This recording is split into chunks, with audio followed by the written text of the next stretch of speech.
Shalom, selamat pagi. Kita berdoa sekali lagi ya. Ucapan syukur kami naikkan kepada Engkau, Tuhan Yesus. Sebentar kami mau dengar firman-Mu, urapi hamba-Mu, urapin setiap kami semua. Dan kami berjanji mengembalikan segala kemuliaan bagi Tuhan. Di dalam nama Yesus, amin, amin. Bapak Ibu, kita akan buka 2 Tawarik pasal yang ke-20. Ini firman yang luar biasa ya. Judulnya kemenangan atas Moab dan Amon. Nah, kalau Bapak Ibu nanti baca mulai ayat pertama sampai terakhir, ini menurut saya ini salah satu yang Tuhan buat, satu perkara yang spektakuler. Nah, ini kalau difilmkan gitu ya, ini luar biasa banget ya. Nanti kita akan baca semua ayatnya deh ya, rada panjang tapi kita akan baca satu persatu. Kemenangan atas Moab dan Amon, bisa ditampilkan 2 Tawarik pasal yang ke-20 ayat yang pertama. Ya, Bapak Ibu bisa buka HP masing-masing atau Alkitab ya. HP yang ada Alkitabnya tentunya. Nah, kita berkata demikian, saya bacakan untuk Bapak Ibu semua. 2 Tawarik pasal 20 ayat pertama, kita berkata demikian. Setelah itu Bani Moab dan Bani Amon datang berperang melawan Yosafat bersama-sama sepasukan orang Meunim. Nah, ini Raja Yehuda atau Yosafat ini sedang mengalami masalah dan ada musuh dua bani ini, Bani Moab dan Bani Amon bersama dengan sepasukan orang Meunim gitu ya. Terus ayat yang kedua, datanglah orang memberitahukan Yosafat demikian, suatu laskar yang besar datang dari seberang laut Asin dari Edom menyerang tuanku. Ya, tiba-tiba ada berita dua bani ini dan sepasukan orang Meunim menyerang gitu ya. Sekarang mereka di Haseson Tamar, yakni En-gedi. Ayat 3 Bapak Ibu perhatikan. Ayat 3 berkata demikian. Yosafat menjadi takut lalu mengambil keputusan untuk mencari Tuhan. Ia menyerukan kepada seluruh Yehuda supaya berpuasa. Saya yakin dan percaya tidak ada satupun dari kita yang tidak pernah merasa takut. Atau kalau kita sedang mengalami problem masalah, kita tidak takut, rasanya susah gitu ya. Selama masalah itu kita bisa kendalikan dengan cara kita, dengan otak kita, dengan pikiran kita, mungkin ketakutan itu tidak begitu mengganggu kita ya. Beberapa hari yang lalu saya ditelepon seorang teman, dia minta tolong ada satu klien begitu, ada satu klien yang minta dibantu. Nah, permasalahannya rumit gitu ya. Si orang tua ini dia stres sekali, suami istri stres karena orang tuanya, papa mamanya ini memberikan modal kepada anaknya yang nomor 1. Nah, lantas modal ini dikembangkan terus kemudian berlipat kali ganda 4 kali. Nah, anak yang merasa dia melipat kali gandakan ini, dia ingin menguasai semuanya. Nah, papa mamanya enggak mau itu karena dia masih punya adik-adik. Lantas timbul pemikiran bikin PT. Nah, waktu mau bikin PT, anaknya minta sahamnya 85%. Kenapa? Karena dia melipat kali gandakan. Gitu. Nah, papa mamanya stres, ini kamu anak kurang ajar gitu ya. Bertengkar terus, terus kemudian mereka minta agar mereka didamaikan seperti itu. Nah, papa mamanya ini bagi dia, ini masalah besar. Karena apa? Terbukti sampai stres karena dia punya adik-adik yang lain yang harusnya, karena ini modal dari papa mamanya, ya mestinya dia ikut menikmati semuanya. Tapi dasarnya anak kurang ajar gitu ya. Saya melihat kalau kita mendengar seperti ini terus kita berkata, itu masalah kecil lah. Tapi bagi orang yang alami masalah ini masalah yang besar. Nah, kembali ke kisah tadi, Yosafat ini dikepung 2 bani. Nah, itu kalau difilmkan kira-kira begitu ya. Kita ilustrasikan dalam pikiran kita, itu banyak orang sedang mengepung. Dan sudah ada pikiran dari Yosafat, mati ini, selesai. Tapi Bapak Ibu perhatikan ayat yang ketiga, ini tidak mudah. Waktu Yosafat menjadi takut, lalu mengambil keputusan untuk mencari Tuhan. Nah, kita seringkali mendengar kalau keputusan yang kita ambil hari ini akan mempengaruhi masa depan kita. Salah kita mengambil keputusan, masa depan kita pun akan salah. Benar kita mengambil keputusan, masa depan pun kita akan menjadi benar. Nah, kita berkata, Yosafat mengambil keputusan. Keputusannya apa? Mencari Tuhan. Saudara, kalau kita membaca sepintas, lewat gitu loh. Tapi bagi beberapa saudara yang kau punya masalah, punya problem, dan saudara semua harus mengambil keputusan, untuk mengambil keputusan mencari Tuhan, enggak mudah. Percaya itu? Kita lebih gampang mengambil keputusan yang bukan mencari Tuhan, tapi mencari teman. Siapa tahu dia bisa membantu kita. Kalau kita tidak punya duit, keputusannya apa? Ngutang. Cari teman yang baik yang bisa ngutangin kita. Itu keputusan yang seringkali kita buat. Tapi ini Raja Yosafat, raja yang luar biasa. Dia berkata, aku mengambil keputusan untuk mencari Tuhan. Ia menyerukan kepada seluruh Yehuda supaya apa? Berpuasa. Setelah mengambil keputusan untuk mencari Tuhan, step berikutnya dia tahu, dia menyerukan seluruh rakyatnya, seluruh Yehuda untuk berpuasa.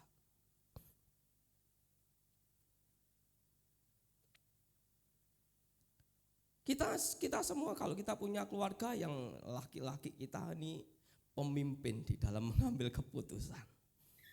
Di dalam perusahaan atau dimanapun juga semuanya seperti itu.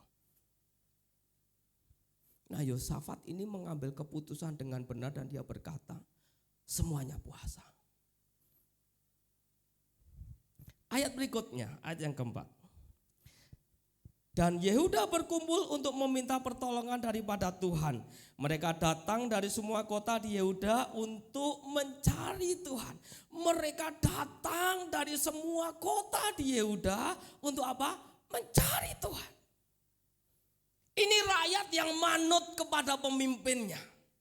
Begitu pemimpinnya menyerukan semua mencari Tuhan, semua berpuasa. Ini rakyatnya manut, saudara. Wah, ini nanti kalau Bapak Ibu baca pelan-pelan, wah ini luar biasa sekali ya. Ayat 5-11 saya bacakan ya untuk Bapak Ibu semua supaya kita ngerti ceritanya. Lalu Yosafat berdiri di tengah-tengah jemaah Yehuda dan Yerusalem di rumah Tuhan di muka pelataran yang baru dan berkata, ya Tuhan Allah nenek moyang kami, bukankah Engkau Allah di dalam surga? Bukankah Engkau memerintah atas segenap kerajaan bangsa? Kuasa dan keperkasaan ada di dalam tangan-Mu, sehingga tidak ada orang yang dapat bertahan melawan Engkau. Bukankah Engkau Allah kami yang menghalau penduduk tanah ini dari depan umat-Mu Israel dan memberikannya kepada keturunan Abraham sahabat-Mu itu untuk selama-lamanya?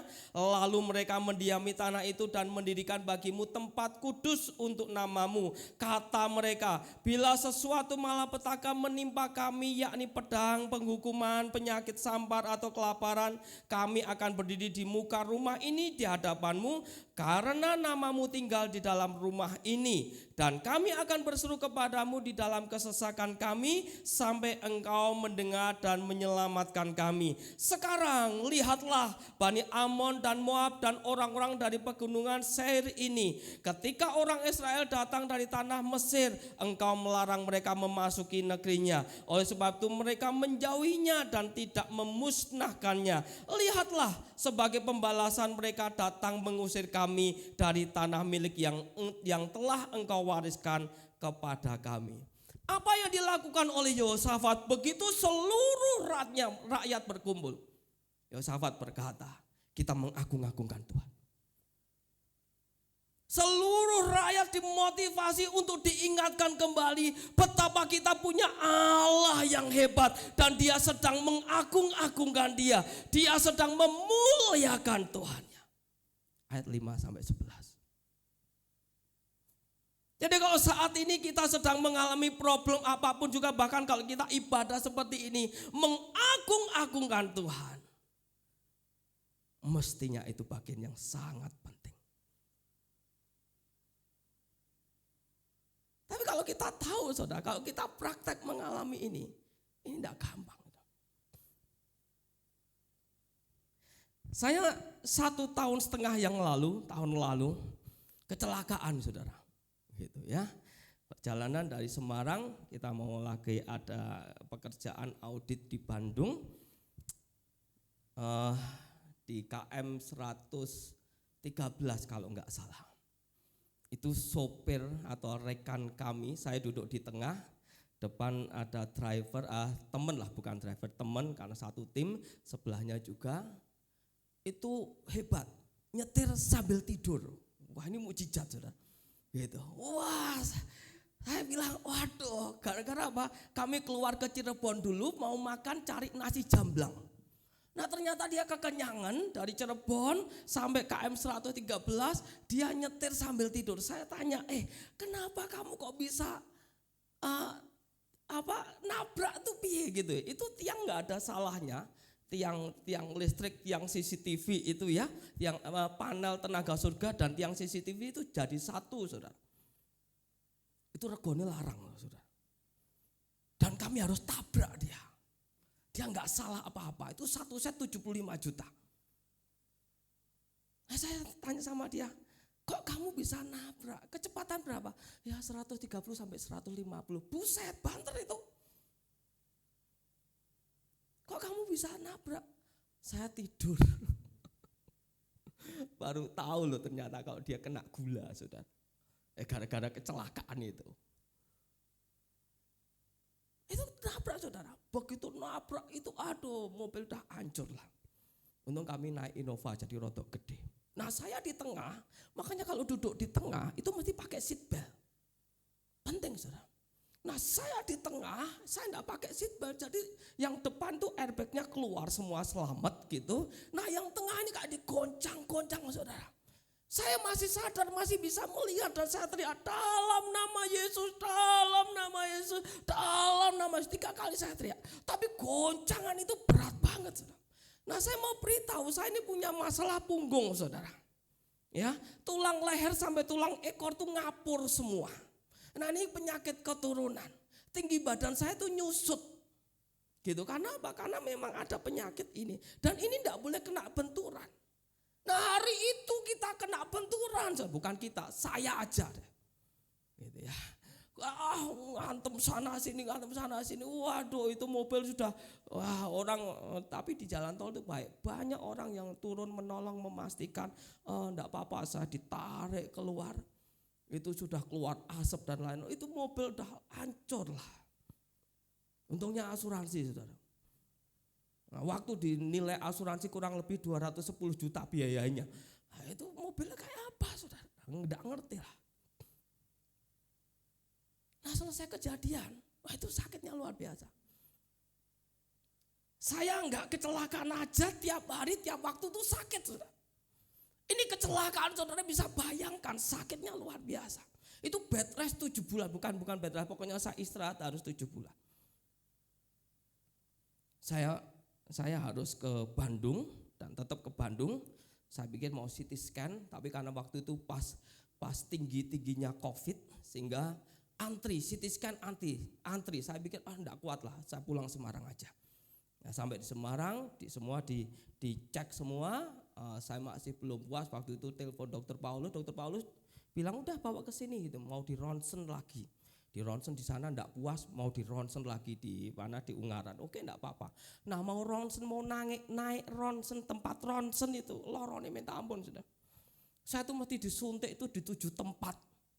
Berapa ampul gitu. Saya sampai ngomong sama Dokter Paulus, mbok ono nganu ndak apa sing penghilang rasa sakit tuh kayak yang sejenis narkoba apa namanya? morfin, aku buat disuntik morfin gak kuat. Yang ngomong gak berani tapi buat suntik 7 tempatnya podo ae. Orang no beda nih gitu loh. Untuk naik aja, waduh sakitnya minta ampun saudara. Itu bernafas sakit, gerak sakit loh. Dia ngomong setelah di ronsen, wah tinggi badanmu susut lagi 2-3 cm. Alah rapopo larak penting gitu. Ya, wong tinggiku dulu 155 dulu saudara. Saiki mungkin 150 ora ono, 145 puji Tuhan. Gitu. Serak popo ora masalah, cuman masalah sakitnya itu saudara. Nah saat menghadapi itu, apakah kita bisa berkata, aku naikkan syukur kepada Tuhan, nek baru ngombe obat iso. Tapi begitu reaksinya hilang, loro nih minta ampun saudara. Itu kita gerak sakit, berdiri sakit, duduk sakit, tiduran sakit, apa wae sakit saudara. Nah saat seperti itu, ini yang dialami oleh Yosafat. Dan dia mengambil keputusan untuk mencari Tuhan, berpuasa, semua rakyatnya harus berkumpul untuk mencari Tuhan. Mungkin kalau ada kesempatan dia punya teman-teman raja yang lain, mungkin dia bisa telepon atau WA, tolong dong kirim tentaramu gitu. Tapi mungkin dia enggak punya saudara, enggak tahu, enggak diceritakan itu. Tapi keputusan yang Yosafat ambil, dia mencari Tuhan. Enggak mudah saudara, karena saya juga ngalami yang sama waktu sakit itu. Istri saya bingung. Istri saya sampai ngomong, aku kudu piye yang, wes kowe ora usah piye-piye. Kowe malah bingungi aku tambah stres. ya berdoa, wes doa, amin. Bisa loro ora? Gitu. Wah itu saudara untuk mengambil keputusan mencari Tuhan susah. Bujuk kurang rasanya loro saudara, dia panggil anak saya berdoa. Ayo yang nyanyi nyembah Tuhan, yang nyembah Tuhan. Batinku nyembah kowe ngerang rasano nyembah. Gitu. Nggak gampang loh saudara. Kalau kita baca ayat ini sepintas saja, saudara nggak akan dapat esensinya. Tapi kalau saudara bisa bayangan, wow. Dan ini yang dilakukan Yosafat, dia mengambil keputusan yang benar. Dan dia mulai memotivasi rakyatnya, kemuliaan untuk Tuhan. Gak mudah saudara. Nah perhatikan ayat berikutnya. Ayat yang ke-12.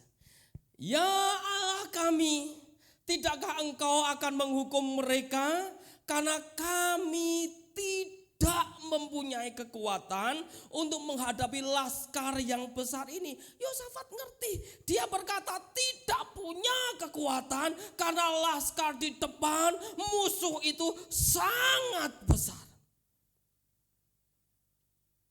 Yang datang menyerang kami. Saking besarnya, ayat berikutnya berkata demikian. Kami tidak tahu apa yang harus kami lakukan. Tetapi ini keputusannya, mata kami tertuju kepadamu. Tidak mudah saudara. Tetapi pada saat kita sudah tidak bisa apa-apa, kami tidak ngerti lagi. Di depan musuh itu sekian banyak, yang mengelilingi kami itu sekian banyak. Saking stresnya, dia berkata, kami tidak tahu lagi apa yang harus kami lakukan. Tidak gampang saudara.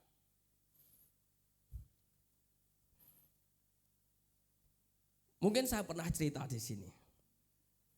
Sekian tahun yang lalu, tahun 90-an lah ya. Tahun 90-an. Itu saya sakit ambeien. Gitu. Ya, sakit ambeien. Saudara, sini ada yang pernah sakit ambeien? Enggak pernah, puji Tuhan, semuanya sehat. Gitu ya. Itu sakit ambeien tuh enggak enak saudara. Itu ambeien maaf di luar, ya, di dubur luar gitu. Jadi nek jalan tuh mesti gini, gitu. Ya, naik sepeda motor, lungguhe piye jalan. Wih, itu kayak orang trek loh gini. Karena gini sakit saudara. Duduk di joknya sakit. Itu sakit sekali. Dan itu sewaktu-waktu pecah saudara. Nah waktu itu karena kita enggak punya duit, enggak bisa beli apa-apa, belinya bisanya Ambeven. Ambeven sampai sekarang Ambeven loh, samplek, mentek loh, rak mari saudara. Nah tiap pagi itu kalau ke belakang, maaf ya, toilet di tempat kami itu jongkok saudara. Nah waktu jongkok itu mesti pecah, piur gitu, darah keluar semua. Kalau kita masih punya duit nih, bisa ke dokter dong. Tapi karena nggak punya duit, ya wes, maybe mana, stres. Nah orang udah kepepet di sana. Nah, saya ngalami. Ini saya saksi demi nama Tuhan. Saya stres, gak ada duit, mangan we angel, gak ada duit, terus iki ambeien meneh. Lah kan ya kurang ajar gitu. Lah mbok wis ra duwe duit sehat ngono kan ya enak. Jalukane kan ngono kan. Iki ra duwe duit loro meneh. Nah, saya mengambil keputusan untuk mencari Tuhan. Mergo kepepet, Saudara. Bangun pagi, saya di depan kamar mandi. Saya angkat tangan. Dalam nama Yesus, tangan kiri tumpang. Dalam nama Yesus sembuh. Setelah saudara, detik itu loh sembuh tenang. Sampai bingung aku, kok iso ya? Loh kok iso? Loh saudara, kita berdoa nek wis terjadi mujizat ku malah bingung loh. Kok iso ya? Lagi piye karepe? Kok iso ya? Ini sudah kepepet saudara. Sampai Yosafat berkata, kami tidak tahu apa yang harus kami lakukan. Tetapi mata kami tertuju kepadamu. Nah, saudara sudah kepepet. Yesto, mata kita biar tertuju kepada Tuhan. Dan saya bersaksi sampai sekarang orang ambeien-ambeienan. Kenapa? Wes kepepet. Menarik ya. Ayat berikutnya. Iki ayat 13 padahal dawa ya. Ben. Ayat berikutnya, ayat yang ke-13. Sementara itu seluruh Yehuda berdiri di hadapan Tuhan, juga segenap keluarga mereka dengan istri dan anak-anak mereka. Ini luar biasa. Semua rakyatnya, orang sing lanang tok, orang nggawa bojone tok, tapi anak-anak kabeh berdiri di hadapan Tuhan. Bapak Ibu bisa bayangkan ini orang atau rakyat Yehuda ini, orang Yehuda ini sudah stres. Karena rajanya juga enggak ngerti. Kalau mereka rapat ditanya gitu, terus kita piye? Raja Yosafat lambuh gitu. Lambuh, saudara pernah enggak rapat keluarga begitu? Ya, punya masalah jawabannya lambuh. Lah kok lambuh gitu. Nah, saya ada teman ya. Satu tim teman sekarang kita kerja bareng begitu. Beberapa kali saya ajak ke tempatnya Pak Gembala ya. Ini orang lucu ya, suami istri ini. Mereka punya masalah, khususnya masalah keuangan. Nah istrinya ngomong begini saudara. Pak, gue kan kepala rumah tangga, ayo dong kamu ambil keputusan. Mau dibawa kemana bahtera rumah tangga kita? Wih keren, kok sinetron gitu. Ya toh, lah bojone lah aku bingung. Loh, kue kan wong lanang. Kue ora oleh bingung. Nek kue bingung, bagaimana dengan kami? Lah aku mojokno ora? Mojokno, saudara. Kan enak ngomong kue kan wong lanang gitu. Dia ngomong gini, kok abot ya dadi wong lanang. Lah iya abot memang. Ya kue ngomong toh, wis nek aku gantenan piye? Kue sing lanang aku sing wedok. Ya ora iso gitu kan. Kenapa begitu ngomong terus piye gitu? Bojone mulai bijaksana ngomong gini ya Emah. Menurut kamu bagaimana? Bojone pinter. Loh aku ora ngerti, nek aku ngerti aku cerita, tapi kan kowe wong lanang. Gitu. Anak-anak ditanya, enggak ngerti. Ini sama seperti itu. Kalau rapat Yosafat ya embuh. Lah kowe rajane kok. Embuh. Tetapi ada satu yang harus aku putuskan. Mencari Tuhan.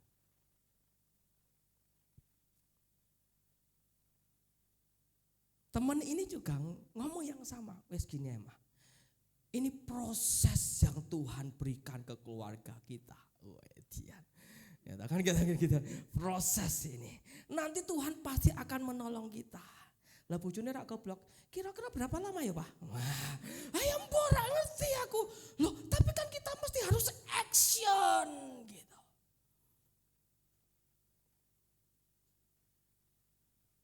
Tadi wong lanang ini berat, Saudara. Makanya wong lanang ya bersyukurlah gitu. Anda lebih kuat dari bojomu gitu. Ya, kita lanjutkan ya. Engko malah cerita wong lanang ya. Terus kita berkata begini. Setelah dilakukan itu, ini firman Tuhan mulai disampaikan. Ayat 14 sampai 17 saya bacakan.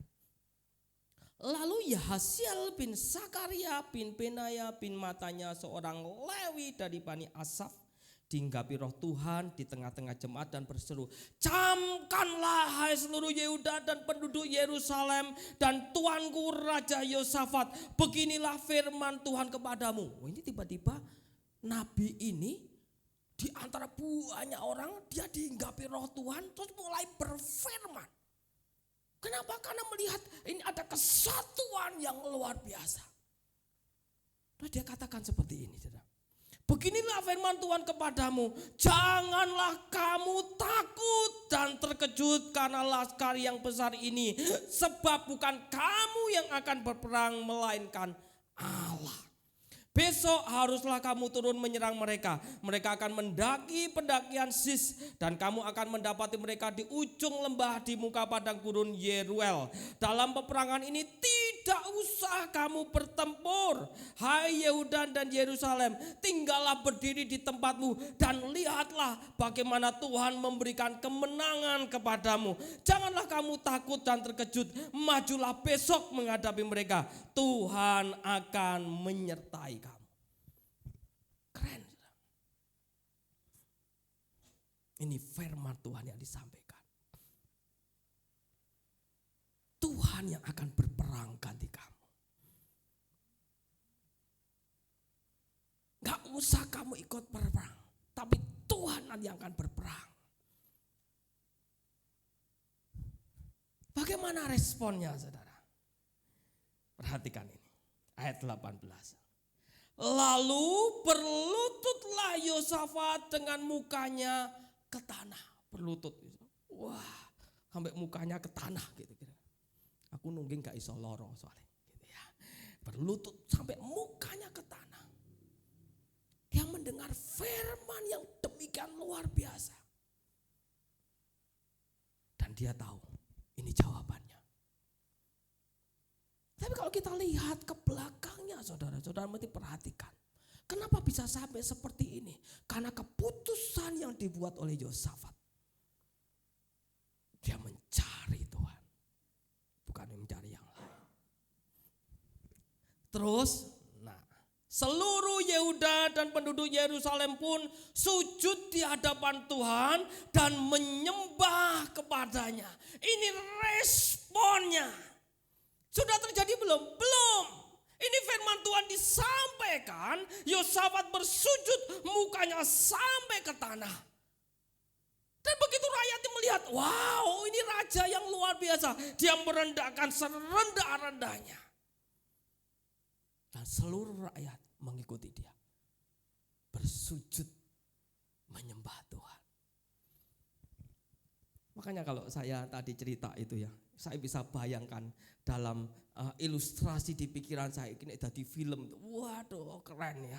Raja Yosafat berlutut menyembah, mukanya sampai ke tanah, kemudian semuanya ikut menyembah Tuhan, bersujud menyembah Tuhan. Wow.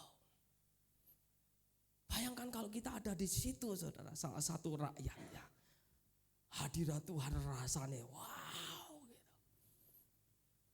Kenapa? Karena ini firman Tuhan muncul, saudara.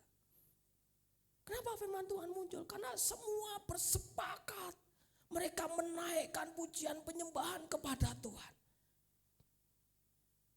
Ini kuncinya, saudara. Terus ayat berikutnya, saudara. Ayat yang ke-19. Perhatikan ini. Tiba-tiba, kira-kira saya kasih kata-kata tiba-tiba. Kemudian orang Lewi dari Bani Kehat dan Bani Korah bangkit berdiri untuk menyanyikan puji-pujian bagi Tuhan Allah Israel dengan suara yang apa? Sangat nyaring. Dalam kondisi seperti itu, ini orang Lewi tiba-tiba muncul dan memuji Tuhan dengan suara sangat nyaring. Saudara ngerti suara sangat nyaring? Suara sangat nyaring itu Tuhan. Wah, kira-kira gitu. Itu suara sangat nyaring. Bisa bayangkan saudara? Ini orang Lewi tiba-tiba muncul, ya, terus menyanyikan puji-pujian bagi Tuhan Allah Israel dengan suara yang sangat nyaring. Jadi nek kita memuji Tuhan, mestinya gitu ya. Atau pas kita punya masalah demikian berat, dan firman Tuhan disampaikan, kita mesti memuji Tuhan dengan suara yang sangat-sangat nyaring. Ini sudah menang belum? Belum. Tapi dengan keyakinan firman Tuhan itu ya dan amin. Mereka seolah-olah sudah berkata, kita menang. Tidak gampang kalau saudara. Tenang, tidak gampang. Kondisi kita saat berat di bawah paling bawah. Ya, ini berita ini mulai sudah muncul. Semua memprediksi 2023 Jokowi aja ngomong gelap. Gelap dan hitam 2023 kita tidak tahu. Ya, nanti tanggal 27 Oktober kita menunggu kredit Swiss yang di di Eropa akan runtuh, hancur. Begitu nanti hancur, itu mempengaruhi semuanya. Makanya kalau yang punya duit disimpan aja katanya gitu. Yang nek jamuran ora apa-apa diresiki. Tapi ini kita udah ngerti 2023. Tapi Jokowi juga berkata hitam, gelap, pekat, kira-kira gitu. Yang kita enggak tahu. Nah, semoga tidak terjadi pada diri kita. Amin. Tapi kalau kita mengalami masalah yang paling bawah,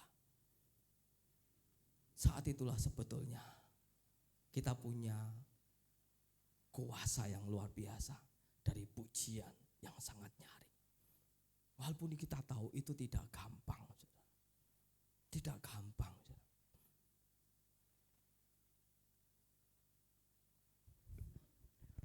Ayat berikutnya, saudara. Berdirilah, ayat 20. Keesokan harinya, pagi-pagi mereka maju menuju padang gurun Tekoa. Ketika mereka hendak berangkat, berdirilah Yosafat dan berkata, dengar hai Yehuda dan penduduk Yerusalem. Apa? Percayalah kepada Tuhan Allahmu dan kamu akan tetap teguh. Percaya kepada Tuhan Allahmu dan kamu akan tetap teguh. Percayalah kepada nabi-nabinya dan kamu akan berhasil. Ini Yosafat berusaha menguatkan hati rakyatnya. Percaya kepada Tuhan, itu yang membuat engkau tetap teguh. Dan percaya kepada nabi-nabinya, itu yang akan membuat engkau tetap berhasil. Ayat berikutnya, saudara. Ayat 21. Ini, setelah ia berunding dengan rakyat, wah ini Yosafat berunding dengan rakyat, tidak diceritakan pemimpinnya saja atau buarengan gitu ya. Nek buarengan mbah ngomongnya piye, buantere koyo apa ora ngerti ya, ribut mungkin dulu kan belum ada toa gitu ya. Kita rapat gitu ya. Ya ini berunding dengan rakyat, terus nah perhatikan ini. Ia setelah berunding itu, ia mengangkat orang-orang yang akan menyanyi nyanyian untuk Tuhan dan memuji Tuhan dalam apa? pakaian kudus yang semarak pada waktu mereka keluar di muka orang-orang bersenjata sambil berkata, nyanyikanlah nyanyian syukur bagi Tuhan bahwasanya untuk selama-lamanya kasih setianya. Hasil perundingan dengan rakyatnya. Mereka mungkin cerita terus piye? Mereka ingat mungkin mereka ingat. Ingat enggak peristiwa runtuhnya tembok Yeriko? Itu karena pujian, karena suara yang nyaring yang dinaikkan sehingga tembok Yeriko runtuh. Oh, kalau begitu kita tahu pasukan pertama, tugas pertama adalah menyiapkan orang-orang menyanyikan nyanyian pujian bagi Tuhan. Wes toh, ini tidak gampang saudara. Kalau saudara punya masalah untuk bersyukur, untuk menyanyikan pujian, itu tidak gampang. Benar saudara. Ini belum terjadi, masih dikepung. Terus mereka berunding, mengambil satu keputusan. Dan Yosafat memutuskan, harus ada yang memuji Tuhan. Sama seperti saya, istri dan anak saya. Ya setiap kali yang telepon, karena itu COVID masih tinggi-tingginya saudara. Mungkin waktu itu saya sudah kena COVID, wes bolak-balik mungkin lah. Tapi sakitnya COVID itu tidak sebanding dengan sakit saya di punggung ini saudara. Jadi saya sakit itu kalau pas kena COVID saudara. Pas batuk, itu bernafas aja susah, apalagi batuk. Batuk itu kontraksi. Kan enggak bisa batuk, kok bahasa rohor apa? Enggak bisa. Kok mesti kontraksi dan itu sakit sekali. Istri saya berkata, ayo kita nyembah Tuhan, ayo Sam nyanyi yang banter Sam. Ngomong be anakku gitu ya, aku meneng gitu, awakku lorone. Ya saya ya balik meneh sebagai kepala rumah tangga seorang suami gitu kan. Ya saya ngikutilah gitu. Kondisi sakit, nek kondisi sehat memuji Tuhan itu gampang banget. Tapi kondisi sakit atau kita punya masalah, susah.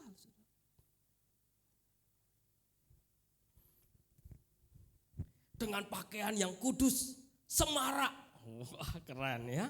Terus nyanyikanlah nyanyian syukur bagi Tuhan, bahwasanya untuk selama-lamanya kasih setianya.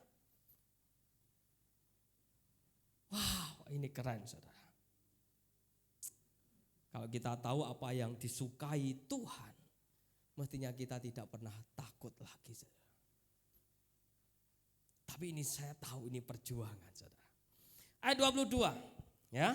Ketika mereka mulai bersorak-sorai dan menyanyikan nyanyian pujian. Bersorak-sorai itu benar-benar bersorak-sorai dengan suara yang nyaring.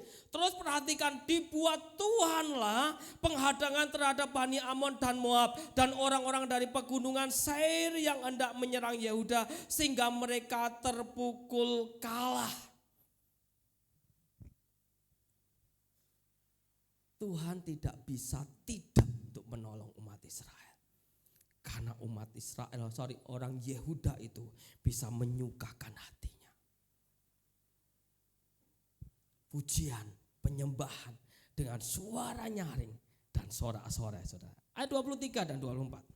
Lalu Bani Amon dan Moab berdiri menentang penduduk pegunungan Seir hendak menumpas dan memunahkan mereka. Segera sesudah mereka membinasakan penduduk Seir, mereka saling bunuh-membunuh.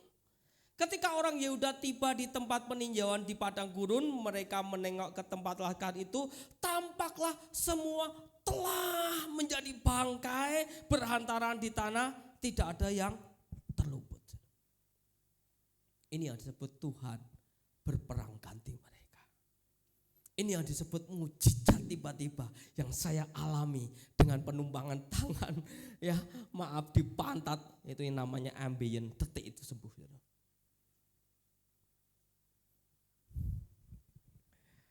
Wow, ayat 25. Lalu Yosafat dan orang-orangnya turun untuk menjarah barang-barang mereka. Perhatikan, ini menarik saudara. Mereka menemukan banyak ternak, harta milik, pakaian, dan barang-barang berharga. Yang mereka rampas itu apa? Lebih banyak daripada yang dapat dibawa. Jadi merampas gitu, wis nggowo akeh gitu. Wis bar digowo bingung, lho kok jek turah gitu. Yang mereka rampas itu lebih banyak. Saudara pernah gitu bawa barang, belonjo, nek pas duit belonjo seakeh-akeh terus nggawone bingung. Pernah di situ seperti itu? Mana? Nah ini merampas saudara, menjarah. Wah dijarah kabeh. Dibawa, yang mereka bawa itu masih banyak yang ketinggalan. Dan perhatikan ini saudara, ayat berikutnya. Baca sama-sama, 2, 3. 3 hari lamanya mereka menjarah barang-barang itu karena begitu banyaknya. Lo menjarah barang itu 3 hari saudara. Wih saudara bisa bayangkan ya. Wah ini tiba-tiba berkat Tuhan itu turun saudara. Ya pas stres, keputusan mencari Tuhan, terus mengerti apa yang menyukakan hati Tuhan dengan memuliakan Dia. Terus Tuhan berperang ganti kita. Menjarah 3 hari sudah. Itu kerja 3 hari menjarah tok. Kesel enggak? Kesel, tapi seneng enggak? Seneng. Ada orang yang ngomong gini, aku kemarin cerita ya. Atau kemarin berkunjung di beberapa temen, dia cerita gini, dia ada toko gitu ya. Toko ini, nah dia toko sepatu saudara, toko sepatu. Toko sepatu. Nah kemarin penjualan sepatu sekolah kemarin itu kan booming. Sampai dia ngomong kesel awakku kesel, seminggu rak turu. Hebat kan apa? Karena 3 tahun anak sekolah orang nganggo sepatu. Betul kan? Nah tiba-tiba yang tahun kemarin wis tuku sepatu ternyata ra sido sekolah. Nah tahun ini bener-bener sekolah yang kemarin medinggo ono sing jebol, ono sing kecilian. Jadi mau ndak mau sak Indonesia tuku sepatu kabeh. Gitu kan? Mau ndak mau. Jadi semua pabrik sepatu itu kentekan barang sampai katanya barang bosok itu iso dadi wangi. Oh. Karena apa? Laku semua, Saudara. Sampai sekarang orang cari sepatu sekolah itu susah. Nah, dia cerita gini. Waduh kok asli minta ampun. Gitu ya. Saya ngomong, "Lah piye? Apa digawe sepi?" Aja wis ngene kesel ra apa-apa, tapi rame. Lho. Rame. Yang penting rame kesel rak apa-apa. Nah, sama saudara. Ini menjarah 3 hari saudara. Tapi lihat ayat 26. Perhatikan ini. Pada hari keberapa? Keempat mereka berkumpul di lembah Pujian. 3 hari menjarah. Terus ora wes nek omah wae menikmati jaran. Enggak. Ini rakyat Yehuda ngerti. Setelah menjarah hari keempat, mereka berkumpul di lembah Pujian. Ngerti artinya yang disebut berterima kasih. Ngerti apa yang harus dilakukan, menyukakan hati Tuhan. 3 hari menjarah 3 hari. Hari yang keempat, mereka berkumpul. Di sanalah mereka memuji Tuhan dan itulah sebabnya orang menamakan tempat itu lembah pujian hingga sekarang. Wow. Luar biasa ya. Terus setelah itu ayat 27 masih berlanjut saudara. Lalu pulanglah sekalian orang Yehuda dan Yerusalem dengan Yosafat di depan. Yosafat di depan karena dia sebagai pemimpin. Mereka kembali ke Yerusalem dengan sukacita karena Tuhan telah membuat mereka bersukacita karena kekalahan musuh mereka. Perhatikan ayat 28. Mereka masuk ke Yerusalem dengan gambus dan kecapi dan nafiri lalu menuju rumah Tuhan. Masih diliputi ucapan syukur, mereka menyembah, menyanyikan pujian dengan suara yang nyaring. Ayat yang ke-29 berkata demikian. Ketakutan yang dari Allah menghinggapi semua kerajaan negeri-negeri lain ketika mereka mendengar bahwa Tuhan yang berperang melawan musuh-musuh Israel. Wah, ini ngeri. Ayat 29. Mereka mendengar. Mereka tahu kemenangannya mereka orang Yehuda karena Tuhan yang berperang. Raja-raja sekeliling wis ora usah ngutik-ngutik sing kae. Urusane dawa, ora usah. Kenapa seperti itu?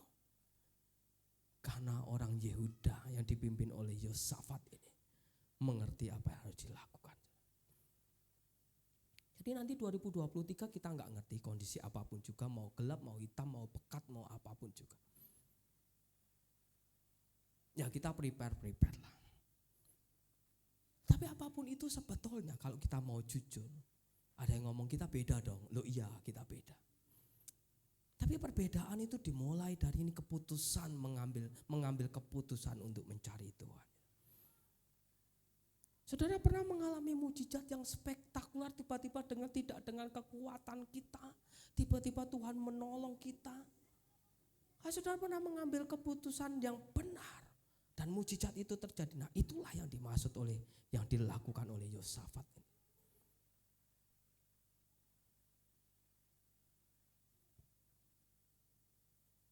Kakak dari istri saya, itu ya, kakak sepupu. Ini sudah lama kejadian memang, tapi ini menarik untuk diceritakan karena berhubungan dengan kisah ini. Suatu saat karena dia sudah kanker stadium 4, ya, kanker apa saya lupa. Waktu itu kita di Elizabeth dan saya ada di situ juga. Ini dokter ngomong, ya tunggulah 1 jam paling, nanti berangkat. Wah, kita sudah ngomong nih. Nanti saya ngurus mobil ambulans siapa ya? Cari saya. Ono sing ngomong, "Engko nganggo seragam apa?" Loh, ono wong saudara mati saya ngomong, "Engko nganggo seragam apa?" Ya matinya putih ya, gitu. Ya putih ya, sambil nunggu ini orang dipanggil Tuhan gitu loh. Dokter ngomong tunggulah 1 jam lagi. Karena sudah kita enggak kuat membiayai untuk di ICU, ya udahlah. Gitu. Ini orang cinta Tuhan. Anak-anaknya enggak terima mamahnya ini mau berpulang. Dia ngomong sama mamanya, "Ma, bangun ma, aku enggak bisa hidup sendiri. Aku enggak bisa, bangun ma."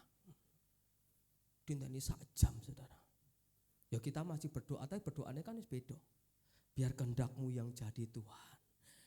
Biar hamba-Mu ini tidak mengalami kesakitan. Itu kan doa menghantar kepulangan di pintu surga kan. Masa enggak ada yang namanya kita berharap mujizat terjadi, enggak ada. Anaknya perempuan nangis di telinganya. "Ma, bangun ma." Dinteni 1 jam, orang mati-mati loh. 2 jam, 3 jam, 5 jam dokternya teko. "Lo belum?" Ngono. "Belum dok." "Loh, diperiksa meneh." "Loh, kok ono denyute ya?" Gitu. Ras itu mati saudara. Sesuk wis mlaku-mlaku piye jajal. Ras itu mati sampai saya kira orang gak mati loh sampai saiki. Ya kami kalau guyon itu kan memang rodok kasar ya. Saya sama Syofung podo kasar gitu. Ya guyon itu kasar termasuk sama cicik kami ini. Kok gak situ mati waktu itu piye cik gitu. Ngene Bud. Aku ngerti namanya anak perempuan Rena. Aku ngerti, aku wis nek atas ndelok Rena nangis, aku ngerti Bud gitu. Lah mbok ora ngerti tiba-tiba kok kayak nyawaku balik meneh gitu. Gak situ mati, dokternya kecelek gitu. Saudara ini loh yang nangis dengan suara nyaring kira-kira gitu loh. Nanti lah. Wah, Tuhan itu luar biasa. Kemarin siang saya dikabari oleh istri saya gitu ya. Mertua saya gitu ya. Mertua saya itu ada, mertuaku akeh gitu. Ya, maksudnya papa mertua saya itu ada 2, mama mertua saya itu ada 3 gitu. Ya, karena istri saya itu diberikan ke saudaranya, kira-kira gitu. Jadi, mama mertua saya yang kandung itu kemarin tuh sudah masuk, itu ya bolak-balik saudara. Terus melebu metu sampai ya Tuhan masih sayang dia, belum waktunya. Nah kemarin tuh sudah enggak kuat. Jadi saya telepon dia, yuk kita berdoa sama keluarga istri saya itu berdoa semua. Berdoanya ya Tuhan, biar damai sejahtera Tuhan turun atas mama kan gitu ya. Tuhan biar kehendak-Mu yang jadi kan gitu. Lagi mau dikabari bojoku, wis berangkat. Dan itu benar-benar berangkat saudara. Tapi yang ini enggak loh saudara. Dokter ngomong 1 jam paling, mau itu dicopot di KPO saudara. Enggak jadi berangkat. Kadang kita memang perlu keberanian mengambil keputusan untuk mencari Tuhan. Enggak gampang saudara. Tapi saya mau kasih tahu, itu bisa loh saudara. Karena ketidakmampuan kita. Saya share yang terakhir ya. Saya ini dalam keluarga mungkin orang yang paling bodoh di otak saya. Iki otaknya kurang nyandak lah gitu ya. Kelebihan saya adalah waktu itu saya terima Yesus sebagai Tuhan dan Juru Selamat, terus saya tuh cinta banget gitu. Tahun 91 bulan September tanggal 21 jam 5:30 pagi. Itu saya terima Yesus sebagai Tuhan dan Juru Selamat. Bekerja, sekolah, IP ya seperti itulah, IP-nya kuliah ya seperti itu. Sampai akhirnya saya bekerja ikut konsultanan gitu ya. Gak ngerti apa-apa, cuman kelebihan saya rajin gitu, nek otaknya ndak nyandak. Nah suatu saat Pak Nathanael itu koko saya lah ya, koko saya mentor saya. Itu ngomong, Bud ini di Pokpan di tempat dia bekerja itu ada lowongan cari accounting, kamu ngelamar. Saya ngomong saya ndak bisa gitu, wis toh ngelamar gitu. Saya ngelamar saudara di Semarang, gitu. Ngelamar terus dipanggil tesnya akuntansi, neraca 2 kolom. Debit sama kredit sama itu belum tentu benar, betul? Nek debit mbak kredit beda, itu mesti salah. Nah saya nulis saudara, aku moco soalnya tak woco iso, garape ra iso. Karena bingung, ya wes asal tak tulis itu debit mbak kredit. Aku bingung, aku gak ngerti, aku ngomong aku ki bodoh gitu loh. Ya tapi coba we lah, enggak apa-apa. Debit mbak kredit gak podo. Akhirnya tak serahkan ke bosnya. Nih Pak, ya udah, pulang sana gitu. Ya pulang ya aku telepon Konatan aku wis bar tes, tapi yang penting aku nak terima uang debit kredit rak podo. 1 jam kemudian di Konatan ini telepon saya, loh, kowe iki senenge merendah, jare bose kowe pinter kok. Lah iki koplak bose, koplak wis pasti aku ngomong ora podo debit kredit. Lah ngomongi Trimyonat uangmu qualified. Dia. Wih kok kaya ngene qualified saudara. Saudara bisa melihat wajah saya ngene iki qualified loh. Debit mbak kredit gak podo. Tapi kan langsung keterima. Ternyata enggak, mesti dibawa ke GM-nya. Dibawalah saya ke Kaligawe. Saya naik sepeda motor ketemu di sana. Ketemu karo GM-nya.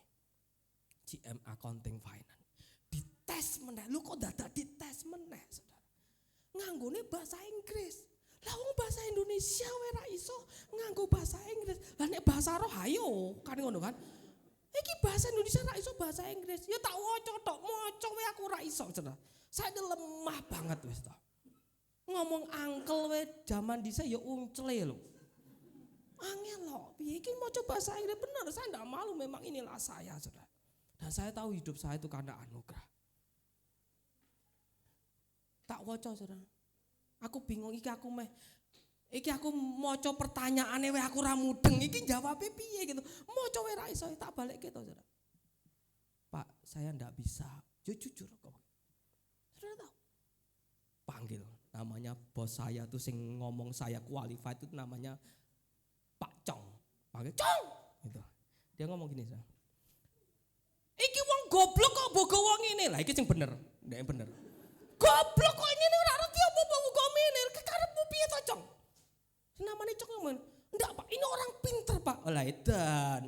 Ya toh, ini orang pinter ini orang pinter. Dia ngomong, ora iki wong goblok gak ngerti, Cong. Aja mbok trimo iki wong goblok. Pak Cong iso ngomong, enggak Pak, ini tak didik.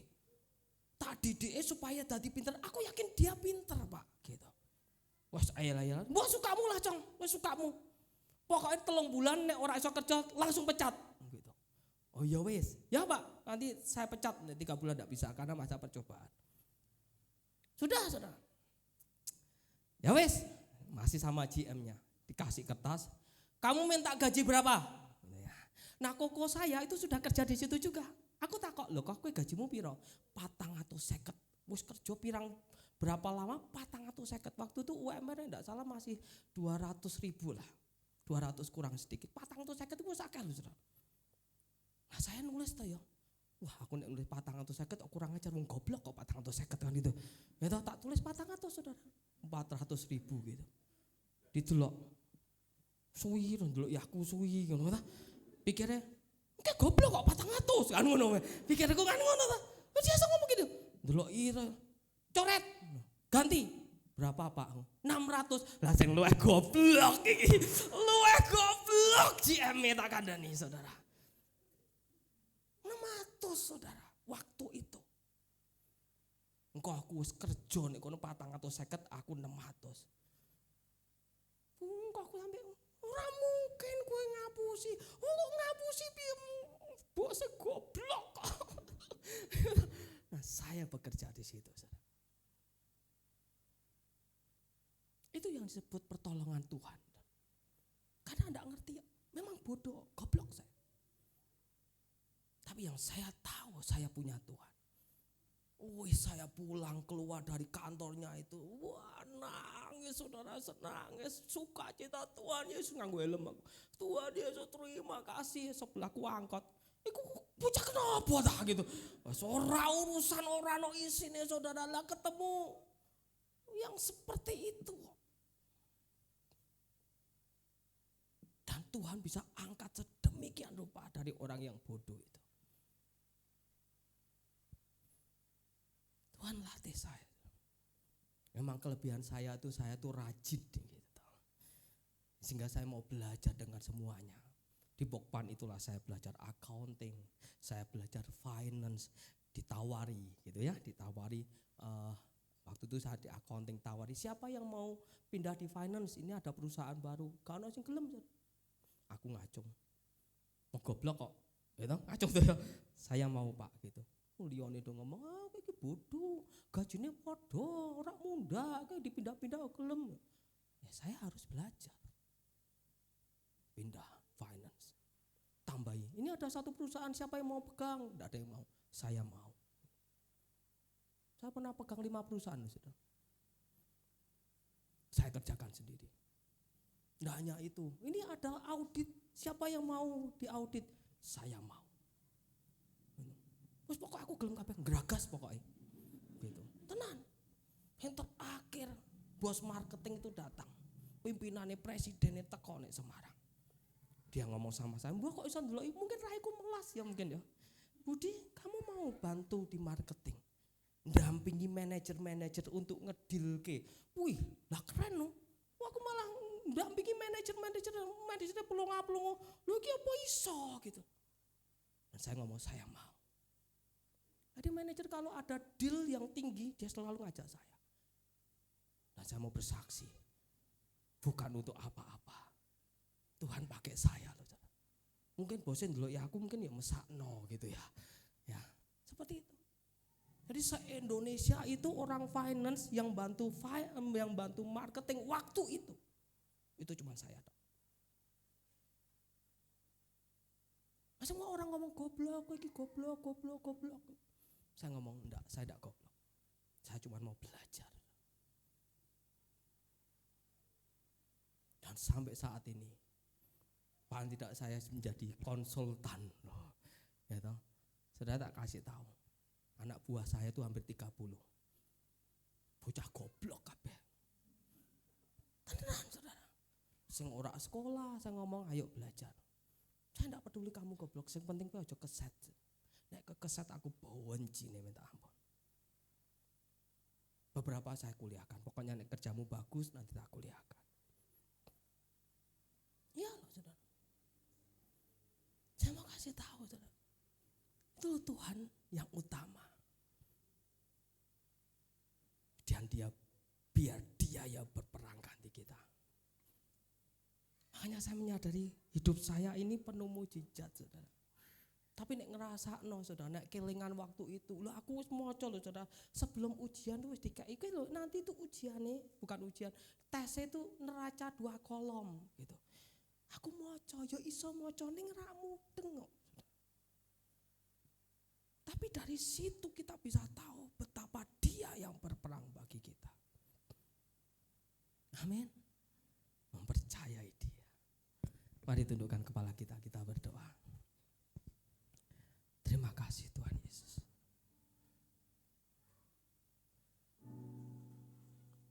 Mari Bapak Ibu saya ajak angkat kedua tangan kita sama-sama dengan saya.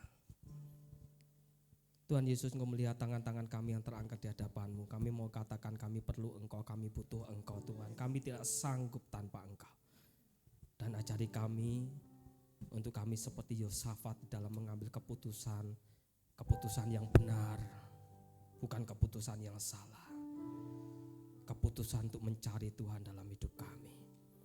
Keputusan mengutamakan Tuhan dalam hidup kami, dalam apapun juga. Saat kami punya masalah, problem apapun juga yang kami hadapi, kami mengambil keputusan dengan benar ya Tuhan. Terima kasih Engkau melihat tangan-tangan kami yang terangkat di hadapan-Mu.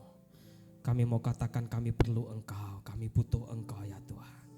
Terima kasih, terima kasih. Roh Kudus Engkau berbicara kepada setiap kami semua, agar kami mulai ngerti dan kami makin paham kehendak-Mu atas hidup kami. Hormat, pujian, kemuliaan bagi Engkau ya Tuhan, di dalam nama Yesus. Amin. Amin. Tuhan berkati.